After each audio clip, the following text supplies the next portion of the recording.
las sombras hasta la luz, desde el misterio y la intriga, tocando temas tabú. Y descubrí en medio de la terquedad que existen mundos paralelos, y a través de mis errores conocí la humildad, haciendo un pacto con el cielo.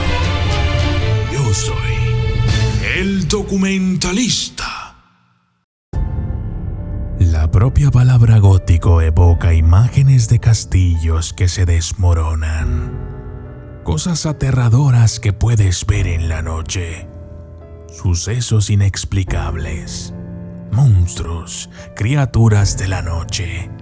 Y mientras que el género es todas estas cosas y más, también es mucho más complejo y sofisticado de lo que podría parecer en la superficie. La ficción gótica ha mantenido un atractivo duradero, ya que es el apetito por ser asustado sin sentido, desde la comodidad y seguridad de nuestro celular. Es por eso que hoy traigo para ti este video, para intentar dar una explicación de lo que verdaderamente es lo gótico. Así es que, ¿de dónde vino este deseo de ser asustados? ¿De dónde proviene el género gótico? Dos palabras: Horace Walpole, el hijo menor del ex primer ministro Robert Walpole. Horace Walpole era un hombre de ocio. No había nada en él que sugiriera que se convertiría en el padre de uno de los géneros de ficción más populares durante los próximos 200 años.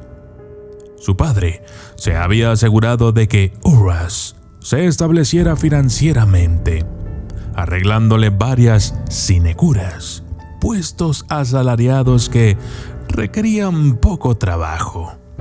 Horace y su amigo Thomas Ray se embarcaron juntos en una gran gira por Europa, viajando por Francia, Italia y Suiza, tierras lejanas que más tarde aparecerían en sus escritos. A su regreso, Walpole fue elegido para el parlamento por un podrido municipio de Cornwall y mantuvo una carrera parlamentaria un tanto dudosa. Esto fue así durante el resto de su vida. Walpole era un coleccionista, un esteta con un interés particular en el anticuariado.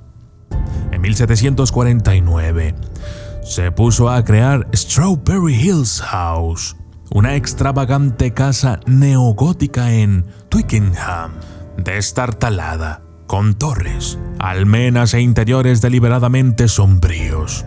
Walpole construyó Strawberry Hill para albergar sus colecciones y sigue siendo un tributo a su excéntrico y teatral estilo actual.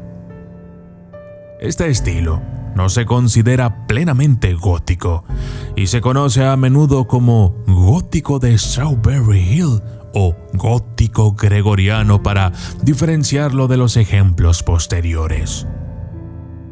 La obra maestra de Walpole inspiró otros edificios similares de la época y fue ciertamente inusual en comparación con la arquitectura gregoriana contemporánea. La primer novela gótica. En 1764, Walpole publicó El castillo de Otranto, una historia gótica que es ampliamente aceptada como la primer novela del movimiento gótico. Publicada por primera vez bajo un seudónimo, la novela se presentó como una supuesta traducción de un manuscrito italiano de 1529 redescubierto en la biblioteca de una antigua familia católica en Inglaterra. La historia sigue a Manfred, señor del castillo de Otranto, mientras que intenta evitar una profecía. No es sorprendente que la historia contenga asesinatos, elementos sobrenaturales, identidades equivocadas, jóvenes, doncellas hermosas, castillos y otras cosas que tengan que ver con todo lo gótico. En ese momento, Walpole veía su novela como un romance, y en la segunda y subsiguientes ediciones se publicó con su propio nombre. Tuvo señalizaciones mixtas de los críticos de la época, especialmente tras la confesión de Walpole de que no era una traducción de un manuscrito, sino su propia visión ligeramente satírica de las novelas románticas. Hoy, sin embargo, Otranto es percibido por muchos como el comienzo de la ficción gótica, y muchas de las ideas en ella pueden ser vistas como tropos que ocurren a lo largo de la obra posterior. La ficción gótica posterior. El gótico y el romanticismo están estrechamente vinculados. Ambos inspiran emociones de asombro y a menudo de terror. Y las novelas góticas suelen presentar subtramas románticas y hermosas doncellas vírgenes. El gótico ha sido a menudo tachado de sensacionalismo o simplemente demasiado fantástico para ser considerado buena literatura. Pero su atractivo ha perdurado. A finales del siglo XVIII y durante la mayor parte del siglo XIX, la literatura gótica siguió siendo un género permanente y popular. Pero, ¿por qué el público tenía tanto apetito por lo inquietante, dramático y sobrenatural? Muchos consideran que es una forma de hacer frente a los rápidos cambios del mundo que les rodea. La rápida industrialización y urbanización, las nuevas estructuras sociales y los avances tecnológicos fueron motivo de preocupación para muchos. Lo gótico a menudo sobrepasa nuestros límites, los límites de lo que pensamos que es posible. En el contexto, nos permite realizar nuestros miedos con seguridad. Como cuando ves videos del documentalista o en las páginas de algún libro, en lugar de verlos actuar en tu vida real. A menudo lo gótico yuxtapone lo antiguo y lo moderno, dejando que dos mundos choquen dramáticamente. A medida que los lectores veían ejemplos extremos de sus miedos materializarse, por ejemplo, con un vampiro de Transilvania de hace siglos que llegó a Whitby victoriano en el Drácula de Bram Stoker, lo que sucedía a su alrededor resultó ser un poco menos aterrador. El castillo de Otranto puede haber sido el comienzo del género de ficción gótica, pero estaba lejos de ser el último.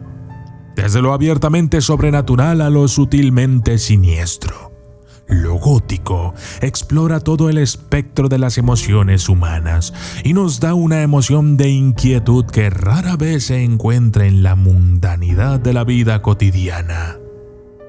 Lo gótico nos permite escapar. Henry James dijo que el más misterioso de los misterios son los misterios que están a nuestras propias puertas. Y es a menudo el miedo a lo sobrenatural más que lo sobrenatural en sí mismo lo que aterroriza a los lectores, o en este caso, a mis suscriptores. Los horrores de nuestra propia imaginación son increíblemente potentes. Yo soy el documentalista y esto fue ¿Qué es lo gótico?